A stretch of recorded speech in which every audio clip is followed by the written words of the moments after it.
Hello students, welcome back to another video. अगर आप लोग BS6 सेमेस्टर में हैं और हिस्ट्री पढ़ रहे हैं तो आज की वीडियो में मैं लेकर आ गई हूँ आपके हिस्ट्री के पेपर नंबर 1 गांधी का युग और जन आंदोलन का महासंग्राम क्लास आप लोगों के एग्जाम 2026-27 के लिए। आप चाहे किसी भी यूनिवर्सिटी से पढ़ाई करते हैं, अगर 2026-27 में एग्जाम देने वाले हैं तो आज का ये महासंग्राम क्लास आपके लिए वेरी वेरी इंपॉर्टेंट होने वाला है। आपके सिलेबस की जो 8 यूनिट्स हैं उनको हम पढ़ा चुके हैं और अब लगातार आपके हर एक सब्जेक्ट के मॉडल पेपर और महासंग्राम क्लास की वीडियोस अपलोड कर रहे हैं। अगर अभी तक आप लोगों ने हिस्ट्री पेपर 1 या पेपर 2 के लिए कोई भी क्वेश्चन कोई भी टॉपिक तैयार नहीं किया है तो आज का वीडियो एंड तक ज़रूर देखिएगा। पेपर नंबर 1 के बच्चों के लिए इम्पोर्टेंट है और पेपर नंबर 2 का भी पूरा वीडियो हमने अपलोड कर दिया है, तो विजिट करके ज़रूर देखिएगा। चलिए आज का ये महासंग्राम क्लास स्टार्ट करते हैं। आपका पहला वेरी इंपॉर्टेंट क्वेश्चन है, गांधी जी का भारत के राष्ट्रीय आंदोलन में प्रवेश कैसे हुआ। ये क्वेश्चन आपका बहुत ही ज़्यादा इंपॉर्टेंट है, ये हर साल आपके एग्जाम में रिपीट होता है। This is very very important question. तो देखिए, भारतीय राष्ट्रीय आंदोलन में गांधी जी ने कैसे प्रवेश किया। तो देखिए, महात्मा गांधी 1915 में दक्षिण अफ्रीका से भारत लौटे। ये दक्षिण अफ्रीका गए थे। जब वो 1915 ईस्वी में दक्षिण अफ्रीका से भारत आते हैं तो उन्होंने पहले भारतीय जनता की स्थिति को समझने के लिए पूरे देश का भ्रमण किया कि भारतीयों की स्थिति किस तरीके की है। इसके लिए उन्होंने क्या किया कि पूरे भारत देश का भ्रमण किया, देखा कि हर जगह किस तरीके की जनता की स्थिति है।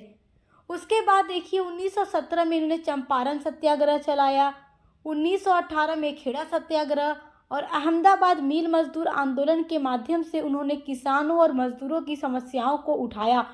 ब्रिटिश सरकार के द्वारा देखिए किसानों का बहुत ही ज़्यादा शोषण किया जाता था, अत्याचार होता था, तो गांधी जी ने अलग अलग सत्याग्रह और आंदोलन के माध्यम से किसान और मजदूर की समस्याओं को उठाते थे और उसको सुलझाने के लिए वो कोई ना कोई कदम उठाया करते थे।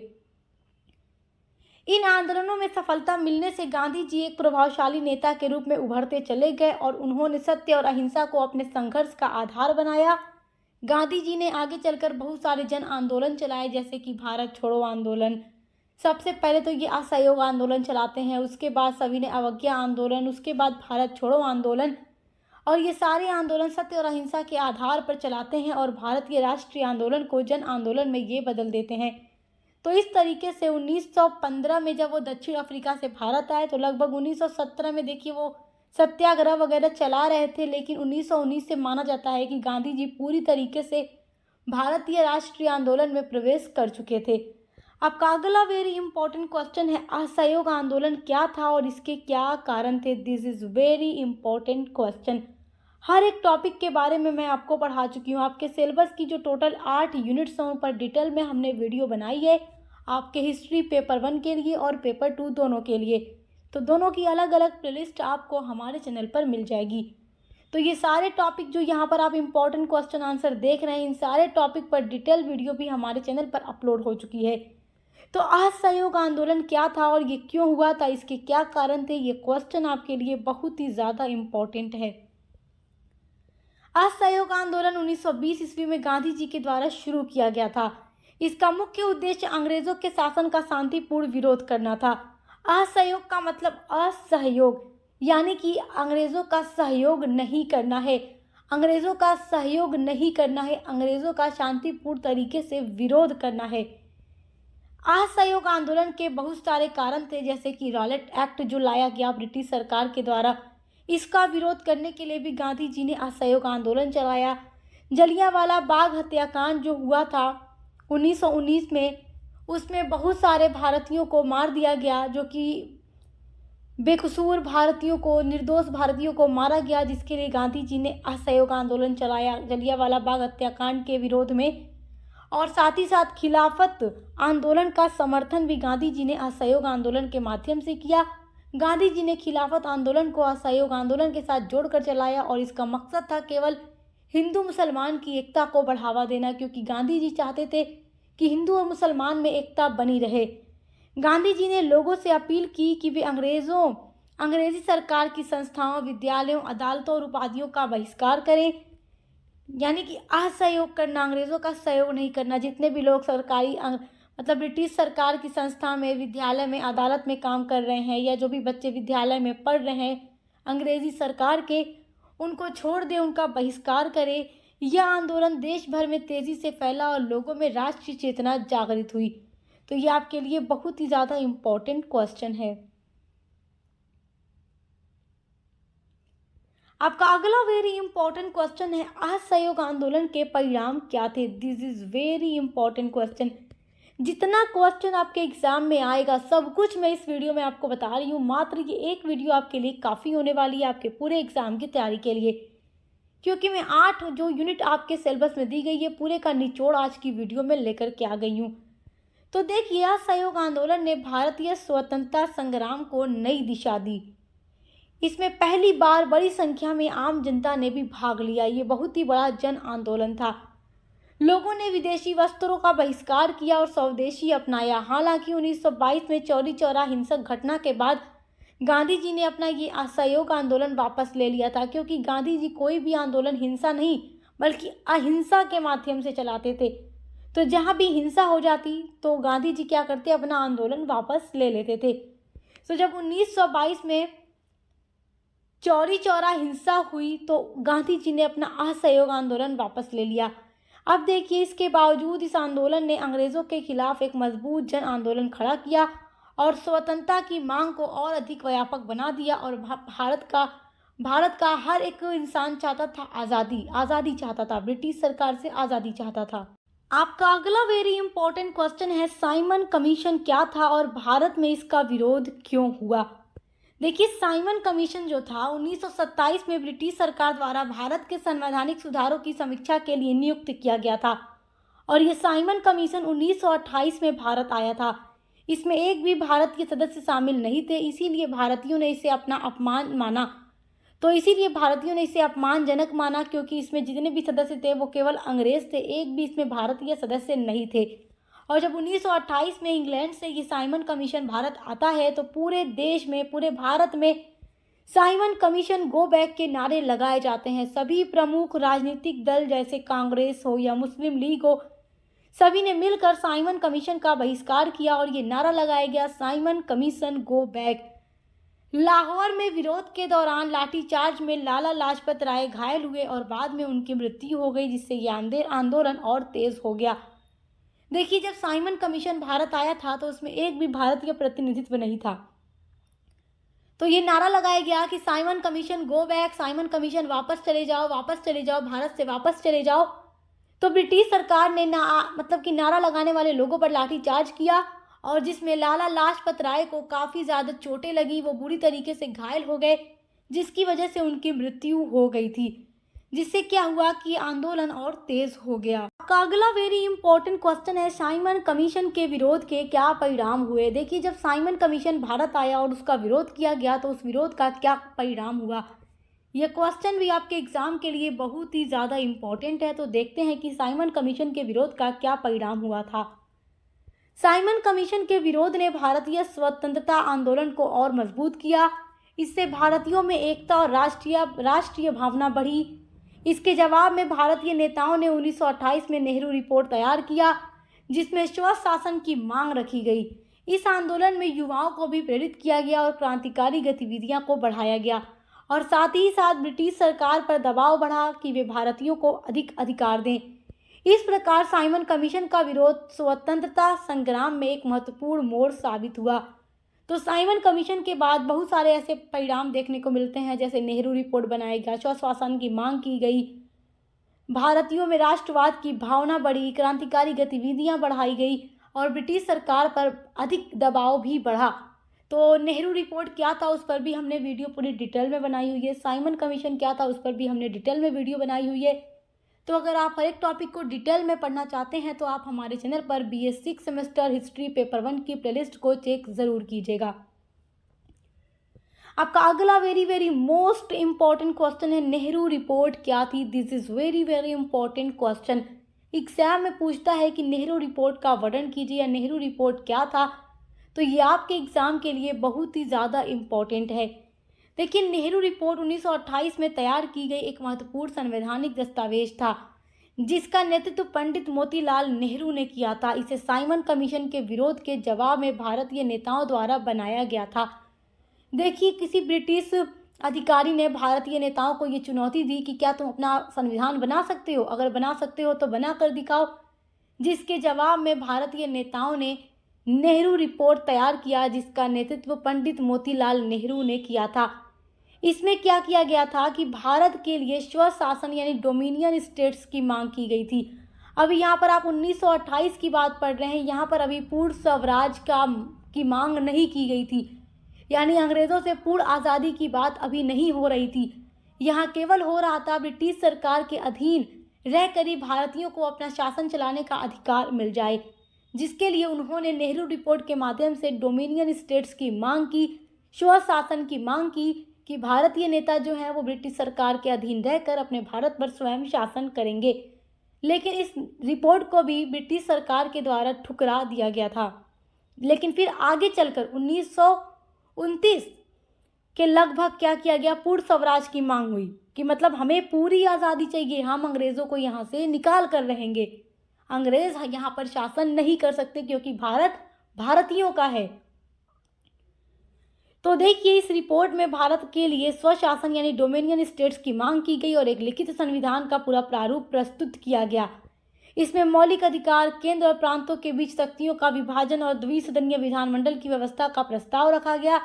यह भारतीय द्वारा बनाया गया पहला संवैधानिक प्रयास था, लेकिन इस प्रयास को भी ब्रिटिश सरकार के द्वारा नज़रअंदाज कर दिया गया, ठुकरा दिया गया। आपका अगला वेरी इंपॉर्टेंट क्वेश्चन है, देखिए नेहरू रिपोर्ट का महत्व क्या था। This is very important question. Nehru report का क्या महत्व था, ये क्वेश्चन आपके एग्जाम के लिए बहुत ही ज़्यादा इम्पोर्टेंट है। लेकिन नेहरू रिपोर्ट भारतीय स्वतंत्रता संग्राम में एक महत्वपूर्ण कदम था। इसने पहली बार भारतीयों को अपने संविधान बनाने का अवसर दिया, क्योंकि जब ब्रिटिश अधिकारी ने भारतीय नेताओं को चुनौती दी कि क्या तुम अपना संविधान बना सकते हो, तुम हमारा विरोध तो बहुत करते हो, तो अपना संविधान बनाकर दिखाओ, तो भारतीयों ने उस चुनौती को स्वीकार किया और नेहरू रिपोर्ट एक पूरी संविधान का प्रारूप तैयार किया गया और स्वशासन की मांग को स्पष्ट रूप से ब्रिटिश सरकार के सामने प्रस्तुत किया गया। इससे राष्ट्रीय आंदोलन को नई दिशा मिली। हालांकि कुछ दल, विशेषकर मुस्लिम लीग, इसके कुछ प्रावधानों से असंतुष्ट थे। इसके बावजूद यह रिपोर्ट आगे चलकर भारतीय संविधान के निर्माण की नींव बनी और देश में राजनीतिक जागरूकता बढ़ाने में सहायक रही। आपका अगला very very most important question है, सविनय अवज्ञा आंदोलन क्या था, इसके बारे में डिटेल में लिखिए। सविनय अवज्ञा आंदोलन क्या था, कब चलाया गया, किसके द्वारा चलाया गया, इस आंदोलन का कारण क्या था, एग्जाम के लिए सब बहुत ही ज़्यादा इम्पॉर्टेंट है। तो हम पूरा डिटेल में यहाँ देख रहे हैं। सबसे पहले क्या था ये आंदोलन, फिर इसके क्या कारण थे, क्योंकि एग्जाम में सब एक क्वेश्चन में भी लॉन्ग में पूछ सकता है। सविनय अवज्ञा आंदोलन 1930 में महात्मा गांधी के द्वारा शुरू किया गया एक महत्वपूर्ण आंदोलन था। इसका उद्देश्य अंग्रेजी सरकार के अन्यायपूर्ण कानूनों को शांतिपूर्ण तरीके से उल्लंघन करना था। सविनय अवज्ञा का मतलब होता है प्यार से किसी की बात न मानना। तो गांधी जी ने यह आंदोलन चलाया, सविनय अवज्ञा आंदोलन, कि हम प्यार से अंग्रेज़ों की बात नहीं मानेंगे। क्या करेंगे, शांतिपूर्ण तरीके से अंग्रेज़ों के हर एक बात का उल्लंघन करेंगे, उनकी नीतियों का विरोध करेंगे। गांधी जी ने दांडी मार्च के माध्यम से नमक कानून तोड़ा, जो इस आंदोलन की शुरुआत थी, और यहीं से ये आंदोलन शुरू हुआ और पूरे देश भर में फैल गया। इस आंदोलन में लोगों ने कर देना बंद किया, विदेशी वस्तुओं का बहिष्कार किया गया और स्वदेशी को अपनाओ का नारा लगाया गया और स्वदेशी वस्तुएं अपनाई गई। यह आंदोलन पूरे देश में फैल गया और स्वतंत्रता संग्राम की नई ऊर्जा मिली। इस तरीके से जितना भी आंदोलन भारत में होता जा रहा था, एक तरीके से क्या था, आज़ादी की ओर भारत को लेकर जा रहा था। धीरे धीरे ब्रिटिश सरकार के ऊपर ये सारे आंदोलन दबाव डाल रहे थे और भारतीयों के अंदर बढ़ती ये राष्ट्रवाद की भावना और आज़ादी के लिए एक चाह होना कि हम अंग्रेज़ों से आज़ाद होकर रहेंगे, हम गुलाम बनकर नहीं रहेंगे। इस तरीके से धीरे धीरे आंदोलन मजबूत होता जा रहा था और ब्रिटिश सरकार के ऊपर एक बल, एक दबाव बनता चला जा रहा था, जिसका परिणाम था कि हम 15 अगस्त 1947 में पूरी तरीके से अंग्रेजों की गुलामी से हमेशा हमेशा के लिए आज़ाद हो गए।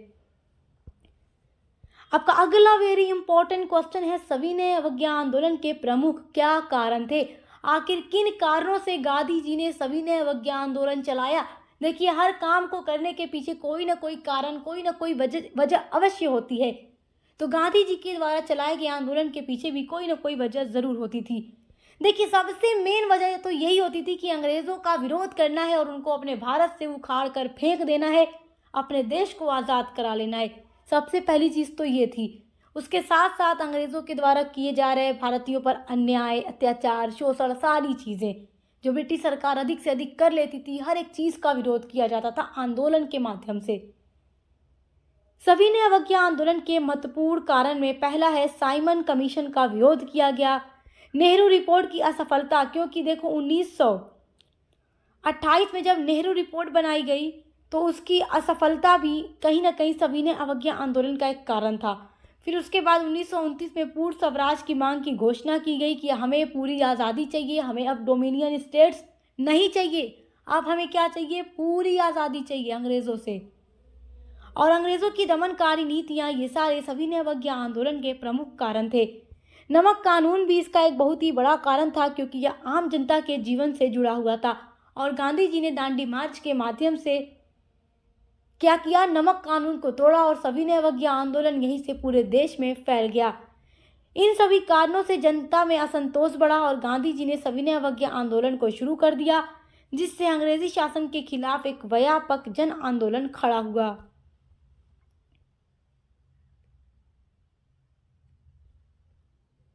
आपका अगला वेरी इंपॉर्टेंट क्वेश्चन है, भारत छोड़ो आंदोलन क्या था? तो भारत छोड़ो आंदोलन 8 अगस्त 1942 को महात्मा गांधी के नेतृत्व में शुरू किया गया एक आंदोलन था। इसका उद्देश्य अंग्रेजों को भारत छोड़ने के लिए मजबूर करना था। गांधी जी ने इस आंदोलन में करो या मरो का नारा दिया। देखिए, अभी तक आप ये पढ़ते आ रहे हैं कि गांधी जी अहिंसा के आधार पर आंदोलन चलाते थे और अगर हिंसा हो जाती थी तो बीच से ही वो अपना आंदोलन वापस ले लेते थे। लेकिन जब तक 1942 का समय आया तो गांधी जी ने भी ये नारा लगा दिया भारत छोड़ो आंदोलन में कि अब करो या फिर मरो, अगर अब नहीं किया तो कभी नहीं कर सकते और अब कुछ भी करना पड़े, करो या फिर मरो का नारा देकर गांधी जी ने इस आंदोलन की शुरुआत कर दी। देखिए, जो चीज़ें बहुत सारे नेताओं को पहले ही समझ आ गई थी कि ब्रिटिश सरकार के साथ केवल अहिंसा के आधार पर ही नहीं बल्कि कुछ हिंसा या फिर कुछ भी ऐसी चीज़ें करनी होगी जिससे ये मजबूर हो भारत छोड़ने के लिए। और 1942 आते आते गांधी जी को भी ये बात समझ आ गई और उन्होंने नारा लगा दिया करो या मरो, जिससे पूरे देश में जोश भर गया और इस आंदोलन में छात्रों, किसानों और मजदूरों ने बढ़ चढ़कर भाग लिया। ये एक बहुत ही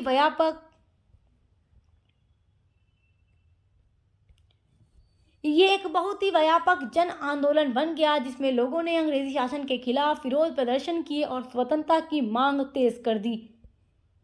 अगला वेरी इंपॉर्टेंट क्वेश्चन है, भारत छोड़ो आंदोलन के क्या कारण थे?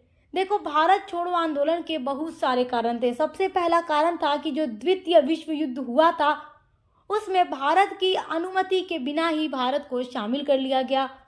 क्रिप्स मिशन की असफलता भी कहीं ना कहीं भारत छोड़ो आंदोलन का कारण थी। और क्रिप्स मिशन क्या था मैं आपको पूरा डिटेल में पढ़ा चुकी हूँ। और अंग्रेज़ों की दमनकारी जो नीतियाँ थी वो भी भारत छोड़ो आंदोलन का एक कारण थी। भारतीय जनता स्वतंत्रता चाहती थी, आज़ादी चाहती थी, लेकिन अंग्रेज इसे टाल रहे थे।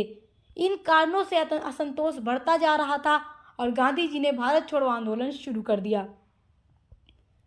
अगला वेरी मोस्ट इम्पॉर्टेंट क्वेश्चन है, भारत छोड़ो आंदोलन के परिणाम क्या थे? तो क्या परिणाम निकलते हैं इस आंदोलन के? देखो, अंग्रेजों ने इस आंदोलन को कठोरता से दबाया और कई नेताओं को गिरफ्तार कर लिया गया। फिर भी इसने स्वतंत्रता की मांग को और मजबूत कर दिया।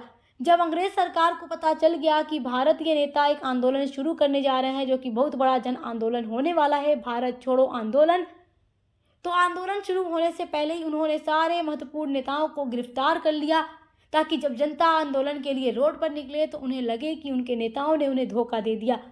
जबकि जनता समझ चुकी थी कि अब हमें क्या करना है।